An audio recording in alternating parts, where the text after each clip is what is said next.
Greetings. Today I have the great privilege of speaking with an absolutely phenomenal soul. Embodied as Constance Victoria Briggs, she is one who's chosen to embrace this life experience by honoring the call for which she has come. While most widely known for her comprehensive research on many topics covering the spiritual, paranormal, and cosmic phenomena, as well as Earth and galactic mysteries, there's an aspect of Constance which may not be known to many. In this chat, we'll discuss one of her most recent books entitled The Moons Galactic History, but we'll also highlight the woman behind the research, the source of the drive which inspires her passion to explore and give voice to the truth of the human experience as discovered and seen from her perspective. Her determination to ignite our curiosity about ourselves as a human species by asking the probing questions purposed to provoke thought and catalyze our desire to take a deep dive for ourselves individually to begin to unlock the truth of our collective human story. A story of life which is by no means reserved solely to this planet Earth which we call home, but a story of life which is simply one of many within a vast, infinite omniverse teeming with life and tales yet to be uncovered or remembered. In this moment, we invite you to breathe into that sacred space of the heart, releasing all tension, allowing the mind to relax as it expands. In this moment, we so encourage, listen, listen, listen with openness and receive. I am Constance Victoria Briggs, and I am an author of Galactic History and Galactic Mysteries.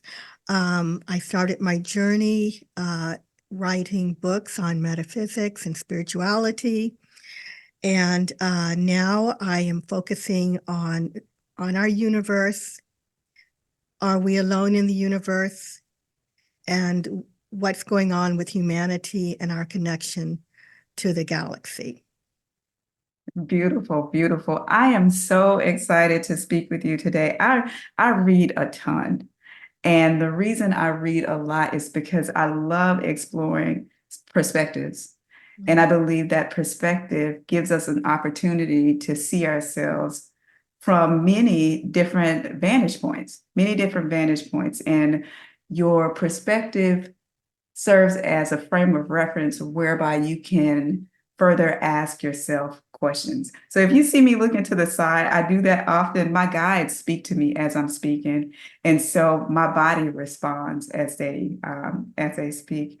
So you are in a lot of company. There's a lot of company present.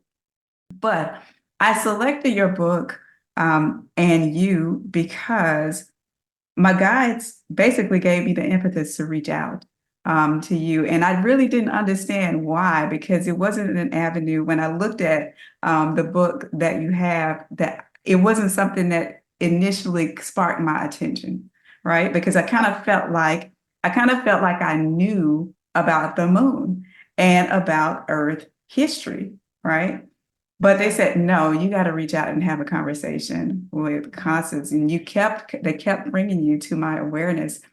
And so when I got the book and started reading the book, then it clicked for me. This is why I had to read it. It's because reading your book, you asked so many questions, so many great questions, that it prompted me to see things that I hadn't even considered before in a different way. Like, I was aware of the moon. I was pretty well set that, there were many different types of beings who encountered or come in contact with the moon. All these different stories I had heard, but there were a lot of things that you talk about in your book that I had not even given a thought to, that I hadn't even considered would be a thing. And so I'm excited to discuss this book because there's so much to be known. And as you state in the book, until we become curious about ourselves, you can't really know yourself. You have to get in contact with who you are as a being. And we have to come to the point where we realize that things aren't as we've been taught, right? All things aren't as we've been taught. And so we have to begin asking those questions for ourselves in order to come to an understanding of a greater truth, a greater truth. So you touch on many things. So the book that we are discussing tonight is The Moons Galactic History. And I have with me, I read prior to this interview, The Moon's Galactic History and Earth's Galactic History. So before we get into the discussion, I'm curious to know, because I feel like, there are many people doing many different things, but we don't always get the story on how a person got to where they are. How did you get started doing what it is that you do? So I'm curious, and I would love for you to share a little bit about what prompted you to become a researcher, because I didn't even realize you were such an extensive researcher. You have several books where you've compiled your research. So I'm curious how you got started along that path. This goes back to my childhood.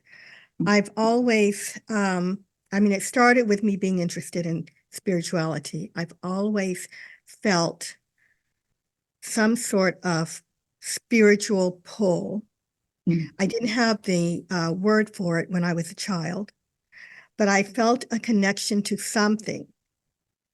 All right. And I was asking the hard questions in life early on, why are we here? Where do we come from? Is there someone else out there? I didn't always have the answers, or I didn't know where to go for the answers. I just felt the connection. And that question of, is there someone else out there, started when I was about 6 years old, playing with my friends. And I recognized then when I was shining, we were outside, it was nighttime, I was shining a flashlight in the sky. I'll never forget this. And I'm sure that he has by now, because he was like, I was like 6 or 7. And anyway, the flashlight I was shining it in the sky at night. And he says, "Oh, don't do that." He says, "They won't like it up there." And I remember thinking, all these years later, I just remember thinking, who won't like it, right? And I was aware, I knew something was out there, someone was out there, be it, extraterrestrials, which I don't think I had the process to think other beings, but somebody, God. I didn't know who the somebody was, but I remember that play date. And I never forgot that. As time progressed, I felt a connection to something, and I started, my mother and father were Baptists. We were going to the Baptist church, and I was looking at the angels a lot, pictures of angels, and wondering if, that was the connection. Were they someone else out there? I didn't spend a lot of time on that. I had the question. So anyway, early on, I started having paranormal experiences. On top of my curiosity, I always had odd things happening that I couldn't explain, little at a time. But then when I was 14 years old, I actually tried to commit suicide, and people are always, startled when I say that and get all excited, but don't, because, I was a bullied 14-year-old, and I couldn't understand that, I always felt different, and the world treated me like I was different. I was quiet. I wasn't, doing anything wrong, but I felt I was bullied. Anyway, I took these pills. And when I did so, I was lying down, and what I saw, what looked like a cloud opening right in front of me, and it dissipated, and there was someone there, in a male form. He wore a long robe with a turtleneck, and it was white. The image that I have in my memory seems to be more black and white. So the robe in my mind looks white, but he was beckoning me to come. He was holding out his hand, and he looked very, very concerned about me. And I know now that that was a kind of near-death experience. And I believe that had I reached back, I would have probably pulled up and out of my body from the information and after years later that I know about these things, and followed him. Now, whether or not he was an angel, I wondered for a while, but I never felt that he was. I felt that he was someone else. For years, I didn't think he was an angel, but someone else, right? So your guide's talking to you. I get my guides talking to me too. They give me these messages, and all I'm like scrambling for a paper to write it down. Anyway, so that was one of my biggest experiences that I remember, from that period of time. All right, from being a child. Moving forward, I never forgot him. And then I started having other experiences, and it kind of snowballed. And along the way, I believe that my guides were giving me answers to the questions and putting me on a path to go somewhere. But I tell you, it was a long road. In my 20s, I was involved with religion, and then I left that because I felt like it wasn't giving me answers. Then I started having a very strange experience in my apartment with some entity. And that put me on the path to learning about angels. And being a writer in my heart, I was doing reporting on a site for a paper, trying to establish a writing career. I started when I was learning about the angels, because I called on angels, learned to call on them to get rid of this negative entity in my apartment. That's when I started collecting the stories about the angels. I learned all about them. I learned to call on them, and the entity went away. I learned about the archangels, and I had my little altar, and I had my 4 angels. I knew nothing about that prior to that experience. To speed things up a little, I started having out-of-body experiences, and they were quite amazing. And I would travel to other dimensions. I've traveled to dimensions where I saw other beings that were humanoid, but not human. I did a little experimenting to see if they could see me. Sometimes I was here, I believe, on Earth. I woke up. I would have these conscious out-of-body experiences when I went to sleep. So I would wake up on the ceiling or something and, say, oh, can they see me? So, things snowballed and snowballed until I got to the point where my guides were basically letting me know that it wasn't just us and angelic beings. There was more going on. All right. So fast forward, I learned about invisible or unseen beings. I learned about life after death. My parents have visited me from the other side. I've learned that there are unseen beings on Earth that live among us that are terrestrial. And I was informed that there are extraterrestrials, and some of us are extraterrestrials that have come in to help this planet at this time. I tried to shorten that, and I hope I did, that little journey. That's a great job. I love hearing that story. Many times, most of us are connected with the angels. We have that we accept angels, right? But we don't necessarily accept the galactic side of things. Did your parents have an interest in that spiritual, the unseen realm, or were they strictly within the church? Did you have anybody that you could talk to when you were growing up and having No, all of these experiences? So no, you, no one. I held it tight. I did a lot of reading and researching and taking in knowledge, but yeah, no, there was no one to share it with. In fact, Until up, not just shortly before my mom passed away, she was saying, "Oh, Constance, I don't believe in that stuff." Mm. And she was the one who came back. She still comes around and does things. Even my husband, he's been around and seen some of her activity. Yeah, no, there was no one to talk to about it. Interesting. That's the way it goes with most of us trying to find our way with nobody to really share it with until we decide to step into that authentic path, and then we start to attract our tribe and get pointed to different things that spur us on to the next thing and the next thing and the next thing. So I love that. I've always been curious about your story, listening to you share in interviews. You often talk about the books, but I've rarely heard you speak about your path growing up as a Yeah, child. no, So people don't ask about that so much. They want to, yeah, and that's okay. They want to get to the nitty-gritty of what's going on with us today. But no, yeah, I felt solitary yeah, for the longest time. In fact, when I met my husband, I was starting to channel, and I was reading cards. Um, and I had my guys have always been there and been very, specific in some of the things that they, said and encouraged me to do. So I knew I wasn't alone there. But once I got married and had children, some of that had to be put on hold because they keep you so busy. And I mean, it was a whirlwind from the time they came, right? I've got two. One is yeah, 22 and one's 25 now. And it was a whirlwind, and I was still taking in knowledge and doing research and doing a little writing. But I said, okay, at some point when they're grown, I've got to step this up and get my voice out there. But all through that time, I was alone. And yeah.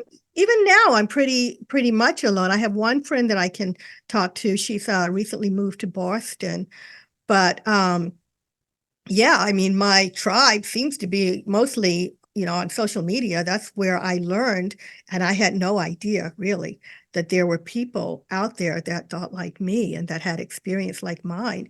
In the last 5 years, since well, no, 4 years, 2020, I've Yeah, been amazed that some people are saying exactly the same things that I do.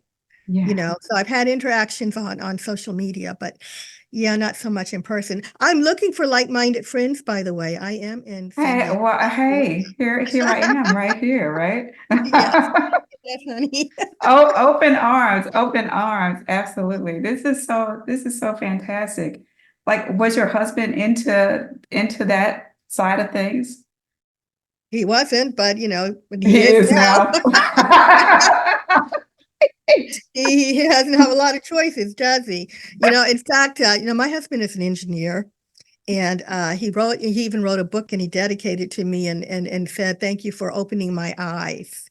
And I knew what he was talking about because, when I was writing my book, the Encyclopedia of the Unseen World, where I basically was trying to write a book that was easy for people to learn about near-death experiences and angels. And, it's an A to Z guide of essays, and you can just, pick your topic. So, Mhm. he was with me when I was doing my research, and I talked to him a lot. And he was also around, of course, when my father visited, my mother visited. And so he knows. He didn't believe it before then, Mhm. but he knows. And now he's getting a whole new opening to the extraterrestrial information. Yeah.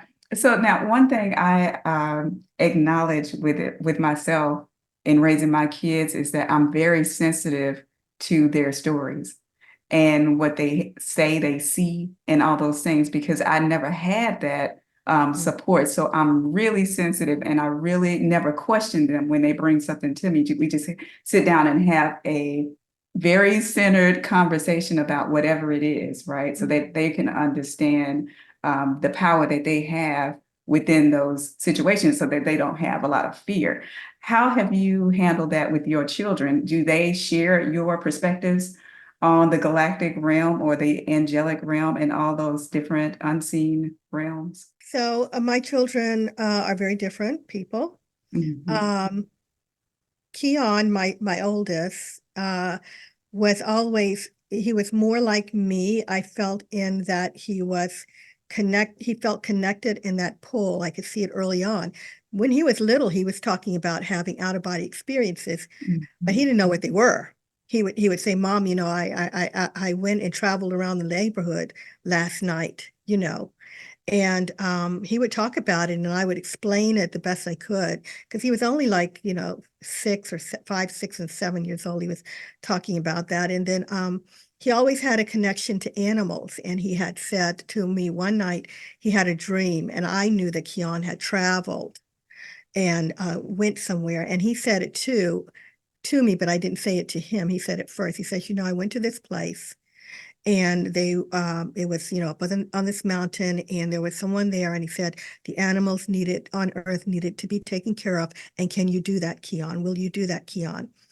And he says, Mom, I think I was there. I don't think it was a dream. I think I was there. And he doesn't remember it now at 25.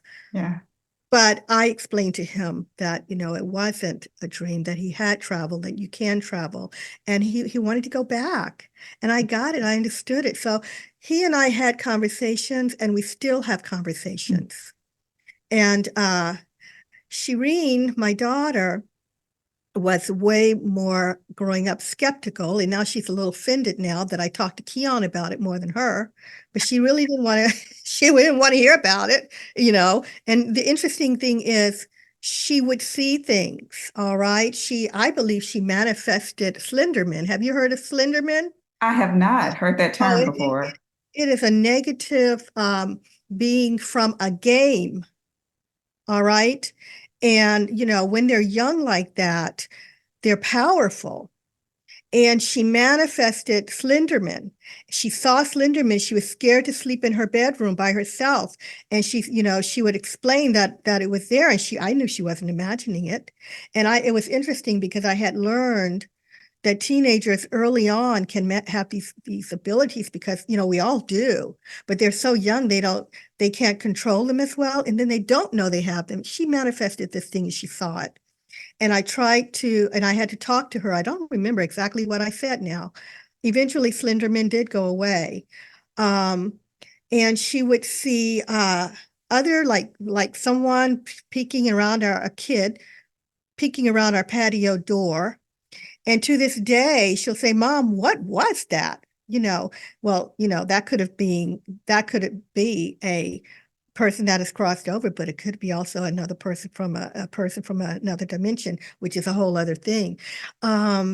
She saw, she would see things. She doesn't, as far as I know, she doesn't anymore. And both of my children saw shadow people, saw shadow beings. Yeah.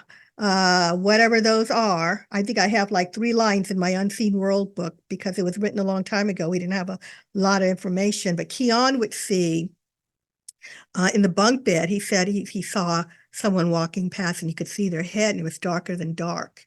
And Shireen would too. And I saw one only once, a little one.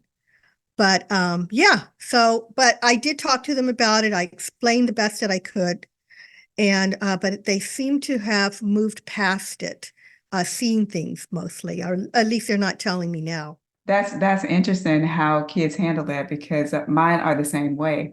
Like my daughter was very open to it, very open to speaking about it. She's willing to listen now, but I think because we come here to have this earth experience, they want to experience the 3D side of things. They want to experience that. So they consciously turn it off from time to time and then step back into it. My kids go back and forth a little bit, playing in the 3D realm and then playing in the spiritual realm, not wanting to hear anything about the spiritual realm and then going back to the 3D side of things. I just think that's how it goes. As for the shadow people, I had that experience too. I remember being small, seeing a shadow man walking down the middle of the hallway. My mom was in bed, and nobody would pay attention to me because I'm saying, Mom, Mom, Mom, look, look, look. And she would never look. She would never look. And the moment she decided to turn and look, he eased down the hallway. But I was never afraid. I was never afraid. He just walked on down the hallway and went away. And I never saw him, at least consciously, again. Yeah. So Yeah. I don't know what those are. I mean, some people believe they're spirits. Yeah. Others believe they're extraterrestrials. I had an experience one year where I was sitting at the table with a family, and my sister-in-law was sitting next to me, and our kids were about 3 and 4 at the time. They're a year apart, Shireen and Nami, and they were playing in a room, the family room, which I could see them. But then something about their height went past, and it was black, and it Mhm. just kind of went like this at the table. And I went under the table to see if it was one of the kids, even though I knew it wasn't. And she said, "What are you looking for?" And I said, I thought I saw one of the kids. And she said, "Oh, was it black?" And did like something like this. And I said, "Yeah." She said, "Oh, I saw it too." And just shrugged the shoulders and went on eating. That was the first and last time I saw one, though. Nice. I've heard one person say that because the dimensions are overlapped, that Yeah. sometimes you can see between dimensions. So the person that I saw, I knew it was a person. He had on a suit. Like Mhm. I couldn't make out the details of what he had on, but I could see the outline of what he wore. He wore a suit with a top hat and tails, right? So he was in another period, maybe like in the 1800s or something like that. But I could tell that. But there's somebody, I can't remember who it was I heard speak, who said that sometimes the dimensions overlap. Yeah. And if you are sensitive, sometimes you can see those overlaps. So you might see someone sitting at a kitchen table in a house that's overlaying your house, or that your house is overlaying, and you can see Right. them sitting in the kitchen doing whatever they're doing, but they are very much present. You're just in two separate dimensions, getting a glimpse between the two. That's Yeah. And interesting. it is interesting. And some people, think they're a ghost. Everything isn't a ghost. Yeah. So yeah, I like to tell people that it's not all a ghost, okay? Yeah. Sometimes you are looking at interdimensional beings. With the shadow people, it's like, I believe, looking uh maybe through a mirror, everything's a little foggy looking. You don't get a clear view, but you get an outline, maybe. Yeah. Now, have you ever heard this perspective? There is a text on ley lines and earth energies.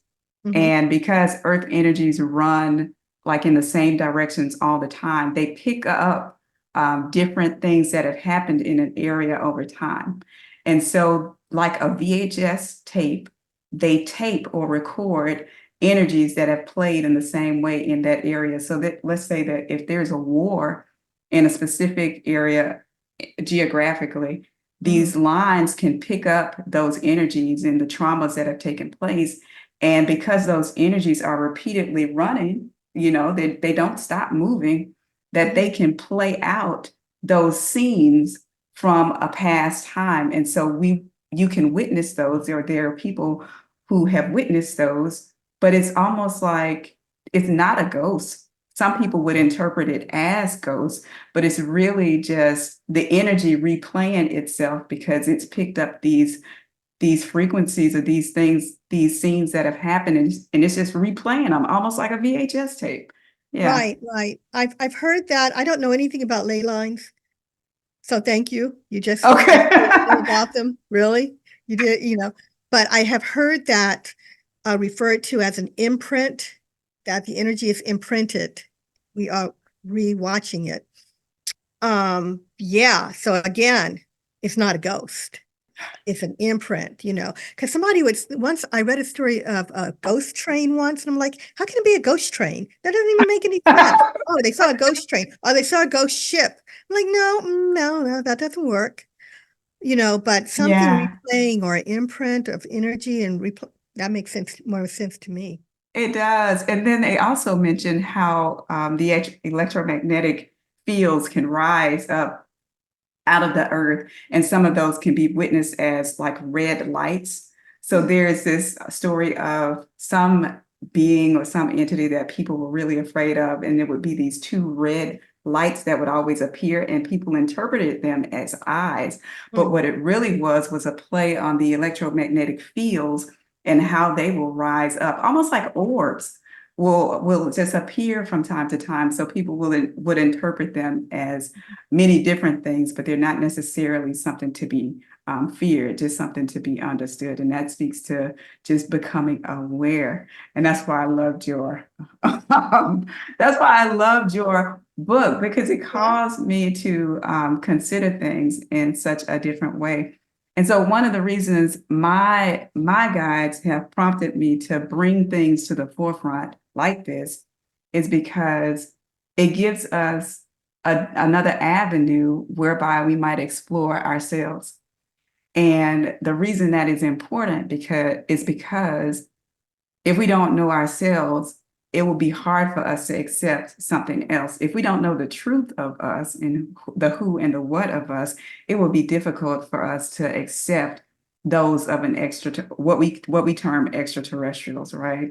Yeah, it would be completely impossible.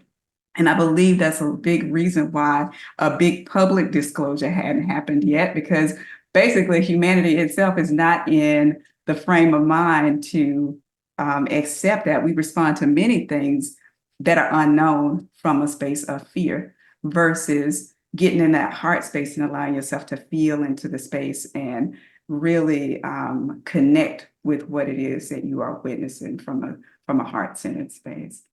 Now, so what got you interested in the moon, all of this moon research? Because there's a lot contained in this book, a lot of information contained in this book. Yeah, I really kind of went way off a topic there from the angels and my God book, the Encyclopedia of God in the Unseen World, to the moon, right? So, when I was writing the other books, yeah, I'm a researcher who collects stories, and I have so many files, and I have my own personal database of information.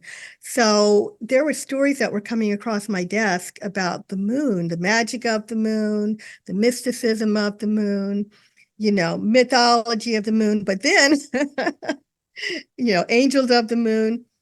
But that wasn't just it. There were some other interesting things coming through, that there are something called moon anomalies, right?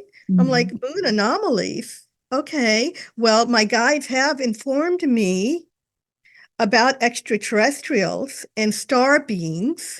I was already at the point where I was researching that and heavy into it, and for years, but the moon had eluded me. So I kind of went from thinking about the moon as a mystical entity, something beautiful to admire, to something else. And like most people, I thought the moon was a dead rock in the sky. The information I was getting, from the stories I was reading, was no, there's definitely something else going on here. And then, I think what clinched it for me was a book by ufologist Don Wilson. He wrote Our Mysterious Spaceship Moon and Secrets of Our Spaceship Moon. And his first book really gripped me because he really laid it out there. There's something else going on. I actually tried to find this ufologist. I haven't been able to find him. He's in my first. I wrote two moon books, by the way. He is in my first one. I kind of talked to him in the dedication page, and where I said, wherever you are, thank you, because he really opened my eyes. So that's how it got started, by stories coming across my desk. But then, I decided to, go further in the research. I didn't know people were going to want to talk about it so much as they did, because the information was always there. Actually, the thing is, the information is out there. There's a lot of it that has been there since the 60s. I took some of that and put it in my books, and then I put updated information, and then I've actually started to ask a lot of questions, in my book, and really think about what more could be going on with the moon than we knew. That's good. I never even considered I never even considered that the moon was more than a dead rock, right? That's what you've always been taught, right? It's just a fragment of something left over that happens to be there. But when you start digging really deep or listening to other researchers share the data about the dimensions of the moon and how it can perfectly sit between the earth and the sun and block out the sun in the form of an eclipse, right? How perfect does that have to be in order for that perfect eclipse to happen, right? Right. So it is believed that that is a sign from advanced beings that, had a hand in bringing the moon here. That they were hoping that one day, just as we're doing today, we would look up and say, that's really strange that it can be that perfectly matched together this way, and think, how could that be? And maybe it's a sign that we're not alone and someone did this on purpose of that to get us to think. I'm going to ask this $1 million question because there's a lot of research in here, but the entire time I was reading it, I said to myself, Constance has to be intuitive, right? I know that she's picking up something. Yeah. What do you believe the moon is? What's your feeling of the moon? So I personally, and I don't expect everyone to agree with me, but I don't think it's, I think it's artificial. I think the moon was created and brought in here, just like some of, a couple of the ancient tales do talk about it. I think it was brought in here. And I think there's someone on it. And I think that they may have, there may have been extraterrestrials using the moon as a home. And I think also it may have been placed, in Earth's vicinity to help stabilize the Earth. And perhaps even those ETs may have come here, as strange and far out as it sounds. That seems to be the pattern to the stories that I've come up with in the moon anomalies. I don't think it's a natural moon. I think this thing is camouflaged to appear to be a natural planetary object. Maybe some of your audience have heard some of this stuff, but so there are stories from our ancient past that from philosophers and writers of the ancient past that tell us there was a time when there wasn't always a moon there, and they talked about it. And then, if we move forward in history, we reach Bolivia, the Sun Gate of Bolivia, that talks in symbols that says, it was this area was an observatory where they studied the stars, and they talked about how the moon came in. Someone apparently, I believe beings from other worlds came in and gave them this story, and they have these symbols up there that says the moon came in, and when it did, there was chaos, on the earth. Excuse me. Moving even forward to the 60s, or let's go to the 70s. In the early 70s, there were two Russian scientists that put their reputations on the line and said it looked to them, from what they had gleaned from the Apollo astronauts, that the moon was artificial, they said. And it looked like there was maybe engines and supplies inside to sustain a group of beings that were living inside of it, and that it was created, they thought, to be, sent across the universe and placed in Earth's vicinity. Not only that, but there's an ancient story out of South Africa. I believe it's the Zulu people. I sometimes forget names, guys, I'm sorry. But they also said, in their mythology, they were saying that the moon was a hollowed out egg, and it was sent across the universe and placed in Earth's vicinity. I thought that was interesting that you've got people from ancient times saying it, and then you've got modern, scientists saying it. And so that, if you put all of that together, it just seems, that there could be something to that, not to mention we have found anomalies on the moon. We've been seeing lights on the moon, what looks like sign signals and messages coming from the moon. The Apollo astronauts all saw something, each of the missions that went up had experiences. That there's someone there is not natural, and it's been talked about since ancient times. What I really love is, I'm a Star Trek person. I'm a Trekkie. And so Gene Roddenberry, the creator of Star Trek, is said to have been sitting, not said to, he was sitting in on channeling sessions with a group of, that the woman was channeling a group of beings who said that they were in, near Earth in a huge ship, and it was a crew of different beings from different worlds working together in harmony and traveling the galaxy on a mission of peace.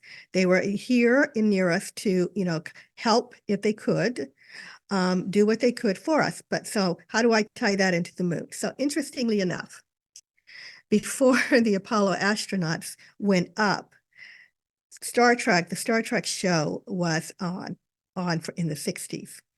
And there was my favorite show titled The World is Hollow and I Have Touched the Sky. And in this show, the Star Trek crew, because, excuse me, let me back up really quickly. Roddenberry was said to have created Star Trek based on the channelings, and some of the scripts were thought to come from what he had heard. So in this particular show, there was an asteroid where the Star Trek crew, where the Enterprise crew had to prevent this asteroid from hitting a Federation world. This thing looked like a natural asteroid, right? They thought it was. They beam over, and the first thing they see on this thing are structures. And then they go inside of it, and they find that there are people or beings living inside, and it's called a generational ship. These people living inside have been crossing the universe for thousands of years. They had lived and they had died, and they were on track for a world because their world was dying. So some of them had escaped. This asteroid was designed to look like a planetary body. And I just wonder if Gene Roddenberry knew something more, because it's almost the exact same story that we have about our moon, that what the moon is made of, the way it looks, the material on the surface of the moon makes it look like a planetary body, but it really does have this, what appears to be an indestructible hull. The astronauts tried to drill into this thing and they couldn't. When they studied the makeup of like the dust and stuff, they said, it's just got chemicals and things in the rocks or whatever, or the dust that shouldn't be there. They're really hard elements. It's very strange. And then you have the rumor that the moon rang like a bell. Well, it didn't really ring. It reverberated. And NASA astronauts coming forward in the 60s saying, that shouldn't happen. We really don't want to talk about it, but it shouldn't have reverberated. It seems that is hollow. So, yeah, I forgot the original question now, but That's good, because I did too, but it's okay. It's okay. But this ties in with so many other stories. So do you think it's a product of Nibiru and the Anunnaki? Do you think that's a feasible thought? So, it very well could be. And so the Nibiru connection with the Anunnaki,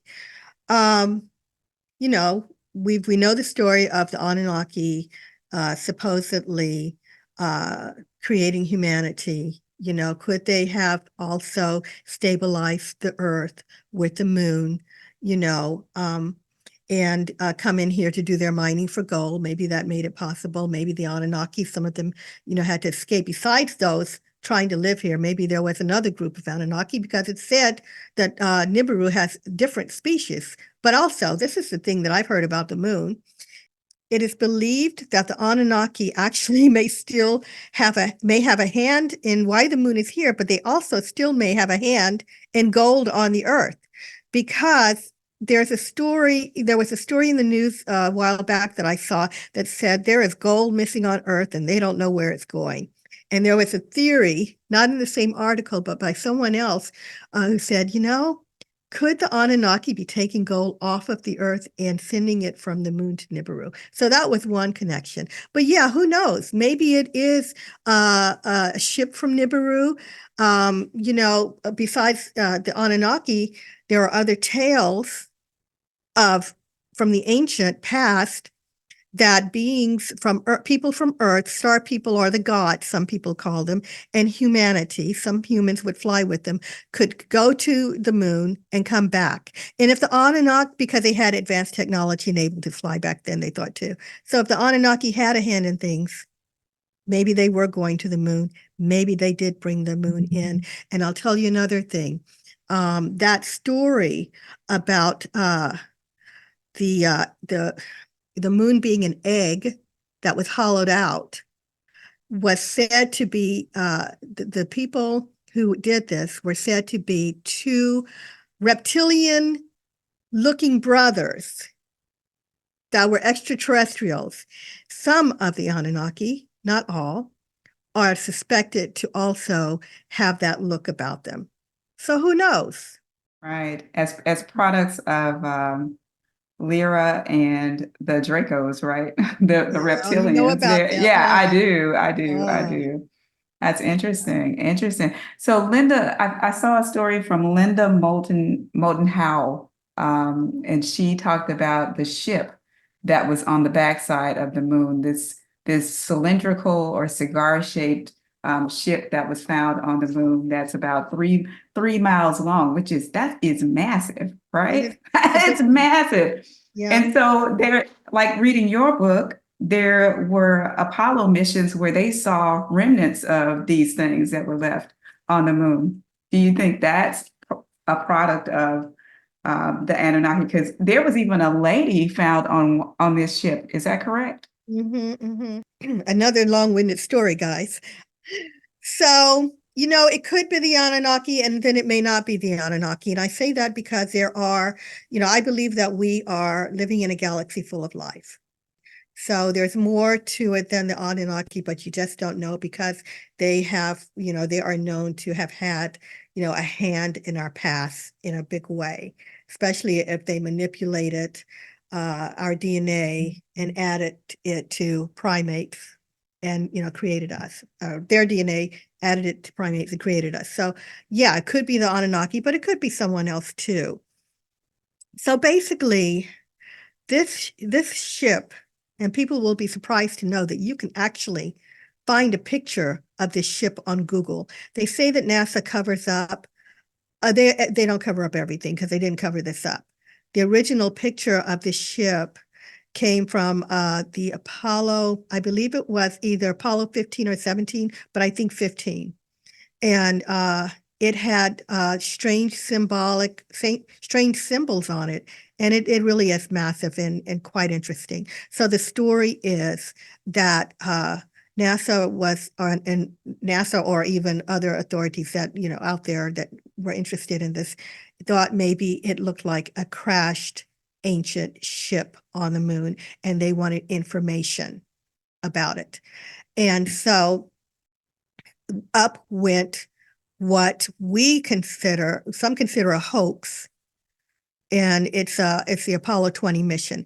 So we stopped sending people to the moon supposedly at Apollo 17. Apollo 18, 19, and 20 that were scheduled were canceled, they said, due to budget cutbacks. Others suspect that we were warned off the moon. In any event, there was a man who came forward and he used YouTube as his vehicle to get this information out. He said his name was William Rutledge, that he was living in Africa somewhere, and that he wanted this information out. And so he uploaded all of this video on the Apollo 20 mission. He said that he went up with 2 cosmonauts, and the cosmonauts that he mentioned were pretty famous. So he didn't just make up Russian names. He named 2 people that were known. All right. And so if you look at his the footage, you can see it looks pretty authentic, but he said they were sent up to look at this specific ship that was in the Apollo 15 photograph. So he gets in there, they go in, and yeah, they find I mean, it is a huge ship. They make their way in, and they find what looks like a woman that they named the Mona Lisa, I guess, because she was pretty well intact. You know, she had dark hair. And supposedly they found her in a body that was a half body of an alien being. And she looked like she was attached to the ship through tubes and things. And it is a thought, of course, that she was operating this ship, by, being connected to it in thought, which is, by the way, something that, we haven't thought about for future technology that could maybe one day be a thing. And also, interestingly enough, some of the UFOs today, for people who have had experiences with UFOs or been taken aboard, said that some of them were operated by extraterrestrial thought. So I think that's an interesting coincidence. If it's a hoax, that came out before I heard any of this information about UFOs being flown by extraterrestrial thought, that was already, which one came first? Wait, yeah. So anyway, it's the same theory. So Mona Lisa, if you look at the artwork, and you can Google it, Apollo 20 hoax Mona Lisa, they're going to call it a hoax. They're not going to call it real, right? And I couldn't call it real in my book because, I can't, prove it. So I can put it in there that it doesn't sound like a hoax, but that's what it's called. But if you look at the artwork, she looks like, very authentic. It's pretty gross in some areas, very gross. I have a hard time thinking that someone created this and made it just look so authentic, like it was old and gross and yucky. All right. Not only that, but it would have been a very expensive hoax to pull off because they have the space shuttle from the Apollo 20, which means someone would have had access to the space shuttle interior. It looks like something that would have been created out of the 60s. They even have a insignia for it. So you guys have to look it up for yourself. But yeah, many people believe this was not a hoax, that it was real. There was a gentleman that came forward from France. He said, and maybe he was hired to say this, guys. No. I did that. I created the whole thing. It's all my artwork. But if you look at his claimed artwork, it really does not look like what we see in those videos. So that is the story of the Mona Lisa. I, for one, think it was real, because of that Apollo 15 picture, and also because it just seems like a very expensive hoax to make. And where did it get anybody? So now let me ask you this question, because I've seen stories like on YouTube and whatnot that said we never went to the moon, that it was all staged and part of this big Hollywood production. Did we really go to the moon? Or is this hoax, this quote unquote hoax, a ruse to get us to stop being interested, in that? Yeah. It's a hoax, the hoax. Right. That's exactly right. Yeah. Right? That's what I Yeah. think. That's what I think. Having my hand in this research, it's just really hard for me. I'm not a photographer. They talk about the photography and the shadows, and I'm not a scientist. I don't know how to build a space shuttle and all this stuff. So I can only go from thinking about this logically. Okay, so they wanted to fake the moon landing they're saying, because they were at in competition with Russia. All right, okay, let's say that was a thing. All right, so how many times do you have to fake it? We've put 12 men on the moon. Why couldn't they stop it at Apollo 11? Why did they have to go to Apollo 17 to keep proving that we went to the moon and spending all that money? I mean, were they all supposedly shot in a studio? And what about all of the transmission documents? So each of if you go online to NASA's website, you get the transmission from what they said. The whole thing was recorded all the time, each mission, what they were talking about. That's a lot of trouble. That's a lot of transmissions to write dialogue for and hire someone they didn't have computers back then. You had to, that stuff had to be typed. How many times do you have to do that? And then they'll say, oh, look at that. Look at the lunar module. Look at that. And they don't know, some people, others are very intelligent, they know. But for the people who don't know, no, we didn't fly. The ship that you see on the moon was not flown from Earth to the moon. It went up on a Saturn V, which separated from the command module, which was holding the lunar module. The command module got close to the moon, enough for this lunar module to kind of more or less I want to say kind of float down to the surface. All right. And then, it had its instruments, but it didn't, shoot off rockets or something. It was not like people think. No, I don't think I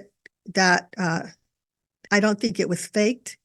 You've got lots of photographs of astronauts. Okay, let's say that they were in a studio and they photographed all these astronauts, what was it, 12 of them that walked on the moon.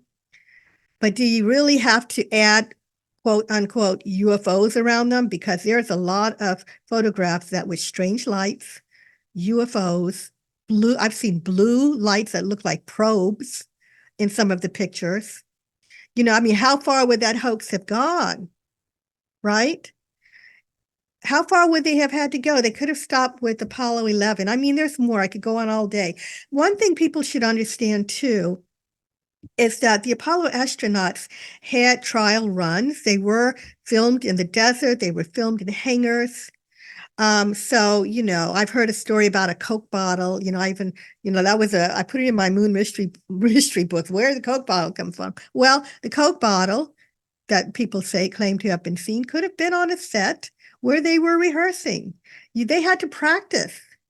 All right.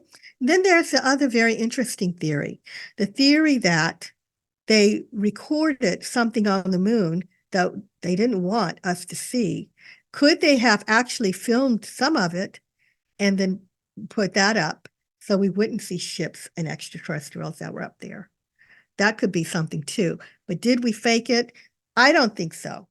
One of the things that I was so taken by in the book, and something I had never given consideration to, were the names that you don't typically hear about in regards to the astronauts and their experiences. Because there's one astronaut you mentioned who became an artist, and he began painting his the things that he saw on the moon. I thought that was fascinating. You know what? I'm embarrassed to say that I cannot remember which astronaut it was, the name. I know this. Sometimes I get them confused anyway. So what was interesting about him, and you can Google him, you can say astronaut that was a painter. Shoot, wish I could remember his name. Anyway, so what he did is try to depict the moon the way he saw it, apparently. And he depicted the moon with color. Alan Bean is his name. Yes. Yes, I found it. Yeah. Thank you, honey. What people don't understand is that the moon has color. That's another untruth that we have been told.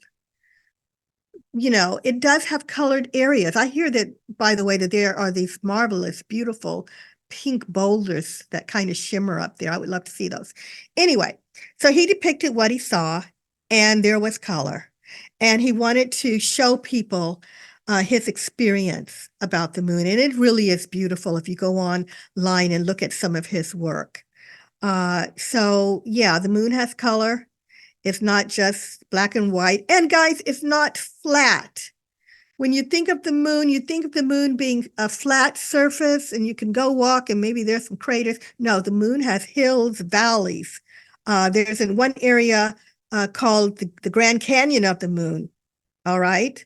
It's full of valleys and it's got some jaggedy edges and mountains. It's not what you think. And unfortunately, we don't have those pictures, but we have descriptions from the astronauts. One of the reasons that they had to pick landing sites for all of the Apollo missions is because it can be dangerous to land on the moon. You've got to pick the site so that it doesn't hit one of those large jaggedy mountains or hills. Okay?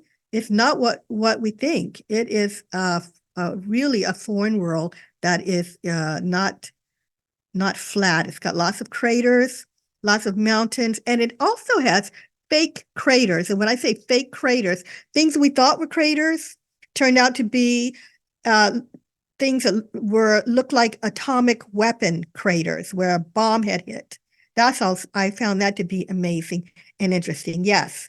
So it is thought that perhaps, and I go into it in the book, there may have been a war between worlds way back then. It could have been a war between Earth, Mars, and people on the moon, or it could have been all of us fighting an unknown foe, because they have found craters and areas on the moon that look like we were bombed long before we created, the atomic bomb. They have found places on Earth like that, and it's like, have left scientists scratching their heads like, what the heck? This looked like, we suffered a blast. Well, they've got the same thing on the moon. And, we have the history of us traveling from Earth to the moon, where I told you before that the gods and some of humans had the ability to fly. The Indian Sanskrit writings talk a lot about vehicles, and they don't just say, oh, they had vehicles to fly. They had detailed blueprints of how they were made, what they looked like, and the energy they ran on, and it said that they would go. So we had, at some point, humans had either alien technology or we were advanced beings, and we had the technology, and somewhere we were fighting someone, and the moon has those kind of craters on it too. The structure, some of the structures, like maybe we'll get into those, look like they were blown apart by something. They're partial structures. Interesting. So there is a book called The Terra Papers. Are you familiar with that book? No. You should check that book out, Okay. because it talks about these wars, and it talks about the moon being a ship, and it talks about there at some point having been two of those. And one of those was used as a weapon because they were losing, and this was like a last resort. They used it to crash into what was Tiamat. And that's what caused Tiamat to explode.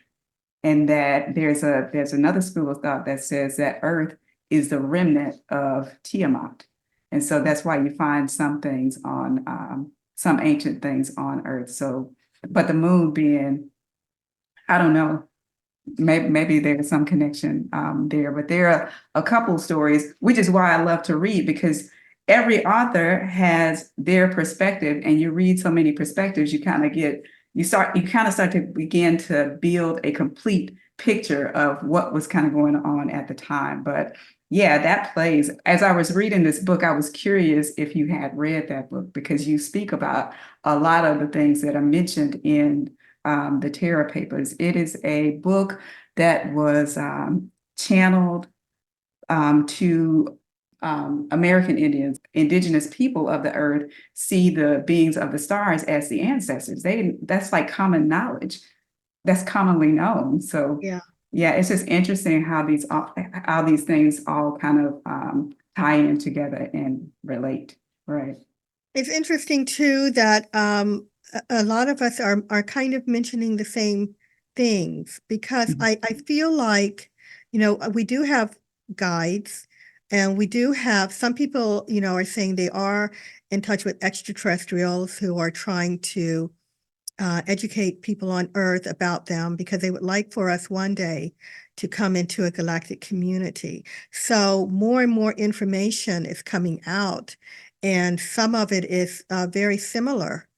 And I think that we need this information so that, we can progress. I say in my book that we can either have an apocalyptic Earth future or a Star Trek kind of future. We need to be open to talking about these things, the past and the present, and what's going on, and talk about it with an open mind. Nobody should be, I think, dictating, what to believe. But I think that we should be turning this information around and developing ourselves and maturing.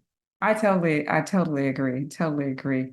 So there was a time when we as a civilization were so bent on exploring the moon, but at the same time, we haven't even explored all of the world's oceans and all of those things. Do you have any idea why that is? So, yeah, we basically, actually, when it comes to the oceans, we've explored more of the moon than the oceans, right? We have explored, though, less than 1% of the moon. So there's a lot, to look at up there. Why do I think we haven't explored more? So there are some theories. One of them is that we were warned off the moon.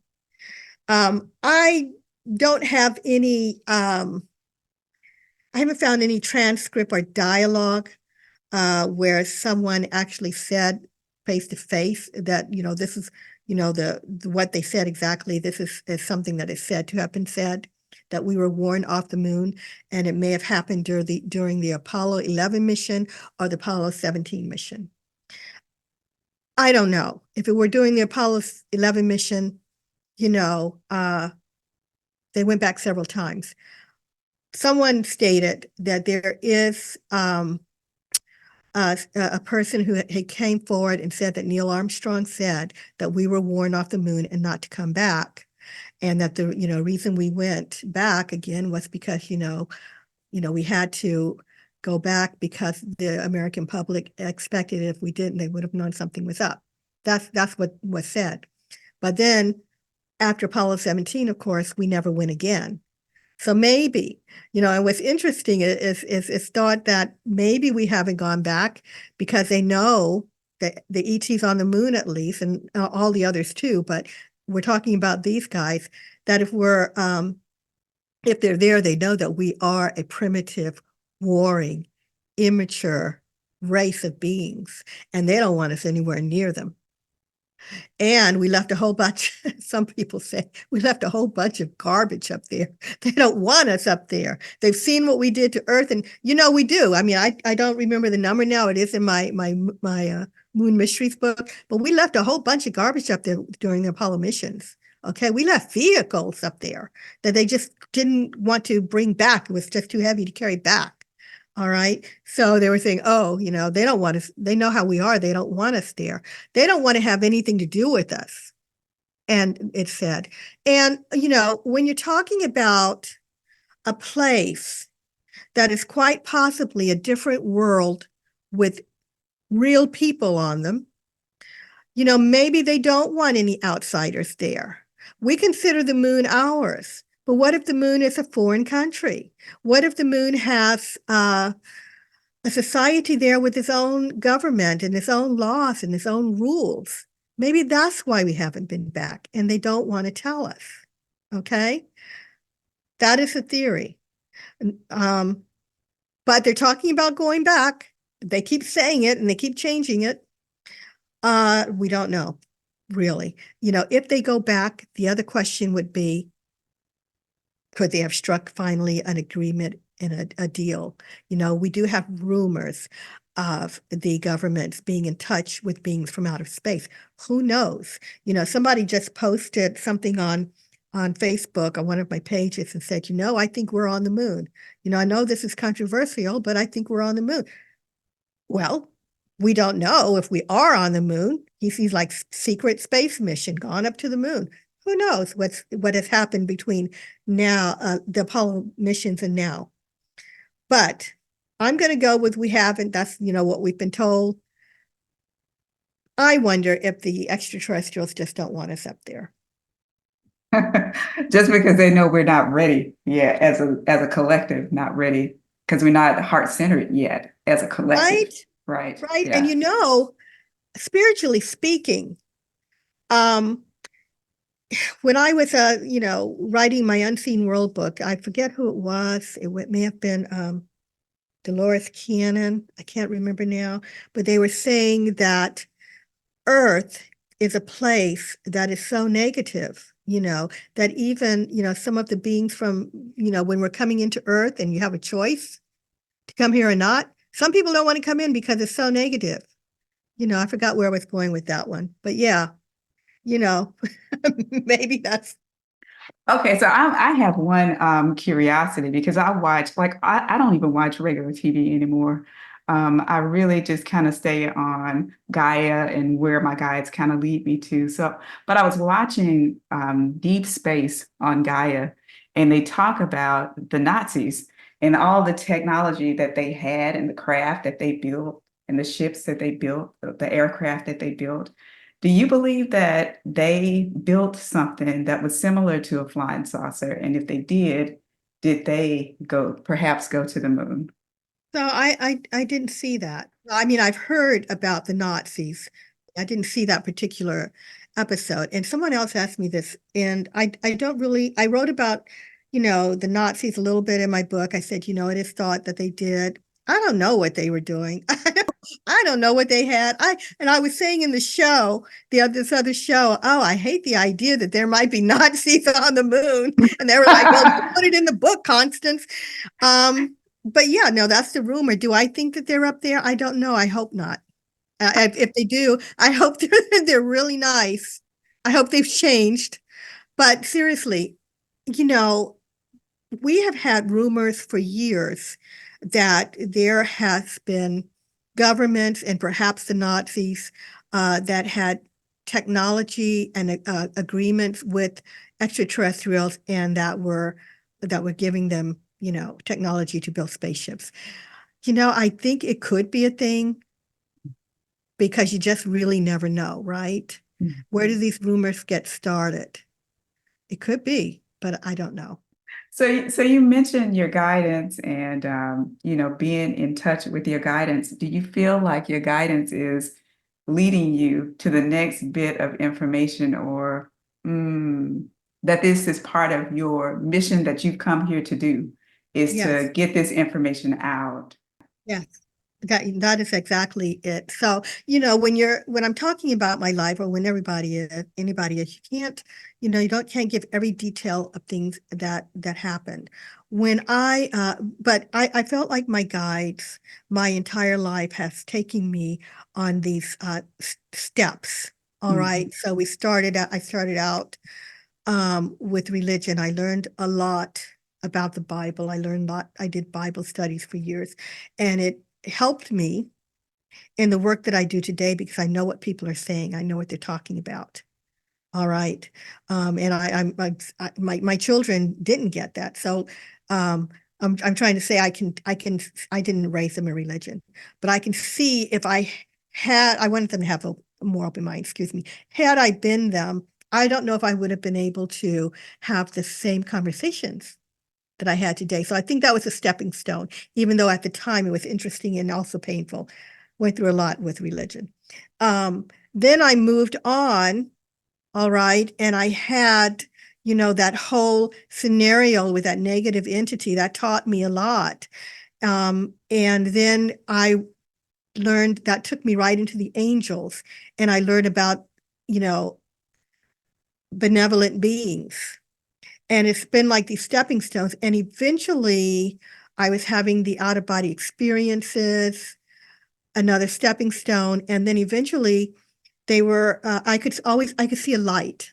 I have a memory of standing in a light that did not happen on Earth. And every time I close my eyes and I think of this light, it's just so beautiful and wonderful. And I used to close my eyes just to imagine myself in it. And I remember thinking, well, where is this coming from? I've heard of angels on earth. Angels may be incarnating, not reincarnating, incarnating on earth. I'm no angel. So I thought, where is this coming from? And, at that point, somehow they let me know that there were other beings. And I don't remember the wording that they gave me, because sometimes I get phrases and sometimes I get visions. But they let me know that there was more going on. This was many, many years ago. More going on than just, the spiritual realm, in the universe, that there were others. I'm like, what do you mean others? And then they basically were saying, there are other people out there. There are people from other worlds. And I thought, okay, well, I'm no angel, so I'm gonna look into these people from other worlds, because I felt like I had some sort of mission. And I learned that I started Googling, and I came across a book called From Elsewhere. The book was life-changing for me. From Elsewhere by Scott Mandeliker. And this book he did a thesis on it and turned it into a book about people who had incarnated on Earth from other worlds. And one of the ladies in the book who gave her story talked about how she was sitting in her living room and she had a cloud swirling, and it opened and a being was standing there. And he let her know that he was from a different world and that she knew him, but she didn't remember him, essentially.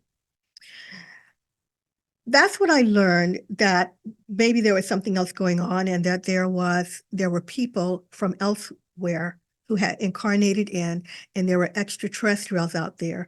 And I did is this right? A nosedive? Is that when you just kind of dive into something? Just dived into the whole ET thing, and information on things, other things. I guess I don't have to say everything. Other things that let me know that there was more going on. And from that time, I've been getting information. Now, today, I believe, after all these years, that I'm supposed to get people information, get people knowledge, get people thinking, get people to talk about it, and tell them that we're not alone in the universe, that there's others out there. And it has been a huge snowball for me. Now, my guides do give me information, and they help me. They help me with the, for example, the Unseen World book. When I was, doing that, they were helping me. In fact, they changed the story. They changed the title of that book. I was calling it All Things Spiritual, and they're like, no. I was calling it something else, and they're like, no, All Things Spiritual, All Things Spiritual. And I got really frustrated with them. And I went next door to my husband's office, and I said, my guys want me to call the book All Things Spiritual, but it's not All Things Spiritual. It's about just the unseen world. He said, well, if your guys want you to change it, you should change it. So I did change it, because I wasn't selling the book. It wasn't selling at all with that title. And they told me to change it. And I did. And then I got 5 hits and it sold, even though the publisher changed it to the Unseen World book. They told me that at that time. So they've always been there doing these kinds of things, warning me about people to stay away from, literally stay away from X, Y, and Z. And in one case, I found a person on a wanted poster. That was, yeah. So anyway, when it comes to the galactic information, the cosmic information, I believe that is something I'm supposed to be doing. And they do give me information. And I do have 2 books in the queue that are ideas from them. Nice, very nice. How do you see, sense, and feel your guidance? Like, how do you receive information from your guidance?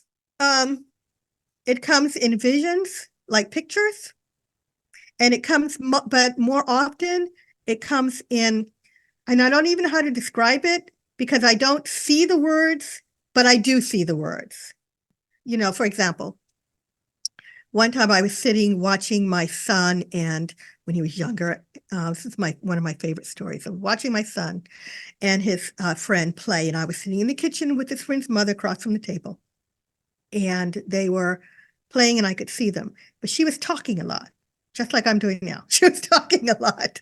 And I kept hearing, check the door, check the door, check the door. But I wasn't really hearing it. It was inner. So I said, Kathy, excuse me, I need to check the door. Well, what I was seeing was my son, but I wasn't seeing the other child because of the little wall, and the other child I went to the door and it was open and the other child had gotten out and was down the street. All right. So that's what the kind that I get, like all things spiritual, all things spiritual.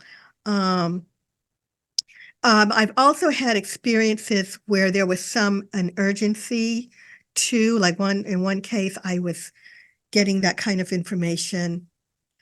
There was a person that I found on 23andMe, and it was a relative. Someone from either my guides or someone from the other side was trying to get me to get in touch with my uncle, who was her father. And there was some reluctance there because, because he had a wife, right? And so, I was getting physically ill, though. When I wasn't acting on it, I was becoming physically ill. So yeah, those are just examples of how I'm trying to explain that I feel them and hear them and talk to them. What's also interesting is like when I'm writing my books, I have to now keep a tablet because I have to jot things down because they go so fast. And even when it comes to book promotion, I was working on book promotion this morning and they were like giving ideas, boom, boom, boom. And they weren't me. So I don't spend a whole lot of time talking and interacting with them. I wake up in the morning and we go to my computer and we just get to it, to be honest. We're busy, we're working. That's my mission. Nice. I was just going to ask if you had a routine that you do, like a meditation routine but writing is your meditation, right? Writing that's my meditation. Yeah. I tell you, I hear them very well when I'm in the shower. I think it's due to the water. And in bed, I need to keep either my phone for talking in or a notebook again, because I get a lot. Meditation for me, trying to talk to my guides, hasn't always worked. For some reason, I have a hard time quieting my mind. And I don't know why, but that is my way of just I guess that's different, lying and being quiet. It comes in that way it comes in. And at my computer, and the people are saying, oh, it's electricity, you have this around, that around. It doesn't matter. You can still feel and hear your guides. Also, when I'm at the kitchen sink, working in the kitchen, I get information. Yeah. It's weird. I know. It's not weird. It's perfect. Look, I'm not sitting there with my legs crossed going, getting this stuff. Maybe I don't know. That's just how I roll. Different strokes for different folks. We all have our thing and our way of connecting with our guidance. And for some of us, it's one thing. For some of us, it's another thing. For me, it used to be meditation. Now I can't really sit and meditate like in the way that I used to. Now I do other things. I go outside and connect with nature. That seems to be my sweet spot right now. And then I have a copper meditation pyramid. And I sit in that pyramid for a couple minutes and then I'm good. I don't need to just meditate extensively. But in the beginning, that was something that that was my way. That was my way. And I would meditate and then automatic write was my process. Yeah. Yeah. Yeah. Do you think everybody has these abilities to connect with their guides? I do. Yeah. I think everyone has it, but they don't know it. And which is, why they're not getting the information they should sometimes. And, if you're open to it, they can reach you so much better, so much easier. unless they just kind of have to just throw something in front of you and say, look, I'm here. But no, I mean, it's the information comes subtly, they're not going to do that. You've got to open your mind, and you can, be in contact with them however it's best for you guys. By the way, I want to say that not very long ago, I saw three, I call them star beings, in my dreams. And honestly, I don't know how many guides I have. I think it's three, but I don't know. Because I believe spirit guides and come and go, and maybe star guides, they come and go and they switch off and stuff. But these three beings, I was traveling, and this place I had gone, I've been there a few times now, but it was the first time that I saw humanoid beings that were clearly, not human because of their eyes. Everything about them was human except their eyes. And they were upset about something. There seemed to be something wrong with me. All right. And one was going quickly in one direction, the other was going in another direction, and one was standing right over me, very closely right here. They had these big round circular eyes, and very beautiful green. I can't find any pictures of them. I have lots of books. And a lot of them have depictions of extraterrestrials that people have seen. I can't find them. But I wonder if they're I wonder if they're the three guides around me. I'm not sure. And I've been trying to find them or figure it out. Could have been someone totally different. But I sure would like to see them again. Very nice. So we're coming to the conclusion of our time together. I want to know if you have any final words or words of wisdom you would like to leave this audience with.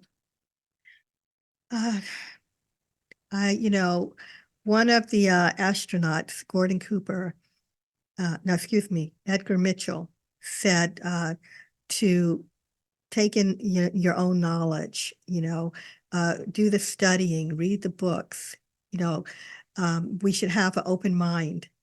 He says we're not alone in the universe. He was sure of it. And I think so too. I think that we have to do our own research. We have to do our own studying. I think if you are aware, you need to pass on the information and get the conversation going.